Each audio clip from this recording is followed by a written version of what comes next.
name is Devin Moreno, and welcome to my Investing Journey channel. And today I want to talk to you guys about raises and why I feel like they are absolutely pointless. I don't even bother asking for a pay raise, and I don't even care if I get one. Now, let me explain why. Now, as you guys might know, I'm an investor. I do real estate investing, and I need a good paying job in order to actually continue that. Whether you're getting into stocks or anything else, having consistent cash flow from your job is going to be your most stable source of income as you get started. I wouldn't even recommend quitting your job until you've had quite a number of properties, at least maybe 125% of what you're currently making. That's personally on me in passive or some sort of other alternative income. And as a person who makes $130,000 a year, I actually make a very healthy amount, and I managed to increase that amount to $130,000 from $40,000 a year in only a matter of 7 years. And you might be wondering how that is even possible. And you certainly can't do it by asking for a raise. And so let's go ahead and show you the numbers on a raise. A normal pay raise offered by most employers is going to be about 2 to 3%. And most people are probably going to see it in the form of $1 or $2 increase. So you're making $16 an hour, and now you're making $18 an hour. These type of raises, I don't even care about. You're never going to really even notice it on your paycheck, mostly because of taxes. It takes like 40% of that anyway due to the income tax. And then you have another issue called inflation. This is essentially a hidden tax where the cost of your goods and services and everything you pay for in America are increasing by 2 to 3% each and every single year. This means if you actually use the rough, hard numbers on it, it's about 3% is the average raise you might receive in America, and the average inflation rate is 2.4%. So you're getting a 0.6% raise. You will not see the difference each year. And I mean, you're going to think you have a difference, but it's not really coming in. When you combine that with the income tax, you're getting nothing. And so, I mean, this might come up to a couple of dollars, maybe like $30. And so I absolutely don't care about it. Now, if you're lucky enough to be in more of a white collar sort of arena, you might get a 3 to 5% increase. And they call this the same thing they call the 2 to 3% increase. It's a cost of living increase. But 3 to 5% allows you to beat inflation. So if you're not getting that, then I mean, realistically, all you're doing is matching inflation. But in this case, you're getting really about 1 to 3% increase for every pay raise you get. You're not going to notice it. You're not going to care about it. And what you really need is you need to get pay raises that I got, where they were 10 to 20% of your salary. And oftentimes I wouldn't even accept a pay raise if it wasn't more than $10,000. If it wasn't more than that, then you really wouldn't even see it. It might be like $400 at best, depending on how you adjust everything for your taxes. So the big question is, how did I do it? How did I get $10,000 to $20,000 or 10 to 20% wage increase year after year? I got that every single year, barring the last couple of years, in which case I increased dramatically due to, it was over the course of 3 years past that point. So for the first 4 years, I was increasing every 9 to 12 months by at least $10,000. And that is through quitting your job. And that is not to say you should quit your job completely and start doing investments. That is to say quit your job for another job.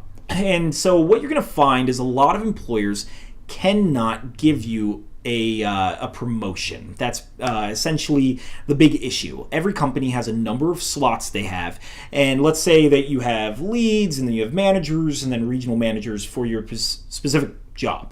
Well, they only have a number of those positions available. You can't get them all. And so you're going to find that it's easier to quit your job and demand that in a position available in another slot in another company than it will be to wait out your own company. And due to their own maximums, they raise increases, they can't really do much more than a 5% if you're lucky. So what you're going to have to do is quit your job. And that's what I did. I quit my job every year for 4 years straight. However, I didn't just quit my job. There's a strategy to this. All right. You're going to want to artfully do it. I call this job hopping. A lot of people do. And in some industries, this doesn't work, but in most, it does. So the first thing you're going to want to do is gain skills for your next promotion. Imagine you're trying to become that lead position I just mentioned. You want to gain the skills by latching onto someone who already has the skills. Find someone in a higher level position in your current job and just learn everything they know. If they're prideful and arrogant, doesn't even matter. You're there to learn.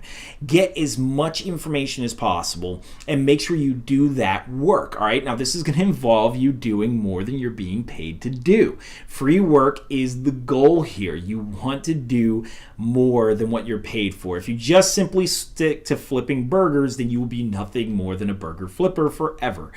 Once you actually do that, then you're going to want to go to your resume. And on your resume, you're going to change your job title. So let's say, for instance, let's say you're a janitor, okay? You're going to change it to sanitation expert. You just inflate that title to the next position above you. So in my career field, we are computer techs. So I have a system admin 1, system admin 2, system admin 3. Well, you're going to try to inflate it to get as close as possible to that next position increase and say that you can do that work. You're then going to give that to the next people who are hiring.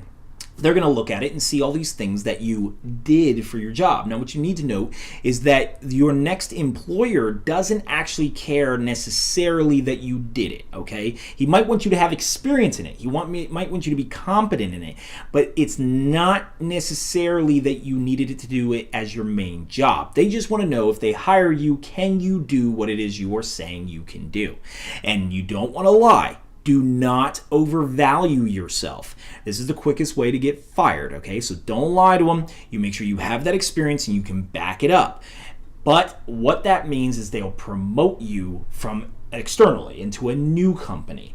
And this gives you that raise. And that is how basically by jumping from job to job, I kept increasing $15,000, $20,000 and then eventually I started getting promotions. Like I got myself eventually in a job where it had some more upward mobility, where I knew just by hard work I could promote myself, okay? But that's not always available. And so the thing is, though, you can only do this a couple of times, all right? Probably about 4. I'd say 4 times max before it starts to get suspicious to companies.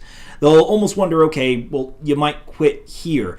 The way you get around that mentality is, number one, by modifying your job title, as I mentioned earlier. You do that so that way you look ambitious, okay? Not that you're going from the same job to the same job to the same job, but you keep getting promoted. You are an exceller. You're an overachiever. You're doing more and you're achieving more than the competition. And that will make you look good. The other thing you can do is time it around things like recessions, sequesters, government shutdowns, such like that. You can get it where there are reasonable issues at hand in the nation that would explain why you are quitting so much. I happen to time mine with contracts, so I purposely got contractual jobs that ended within certain periods of time. This is harder to do, okay, this job hopping trick, if you have a family, if you have kids, if you can't be as transient. So I admit this is definitely easier for a single person. And if you are single and you're looking to, maneuver yourself to get that job increase as fast as possible, this is a great way to do it.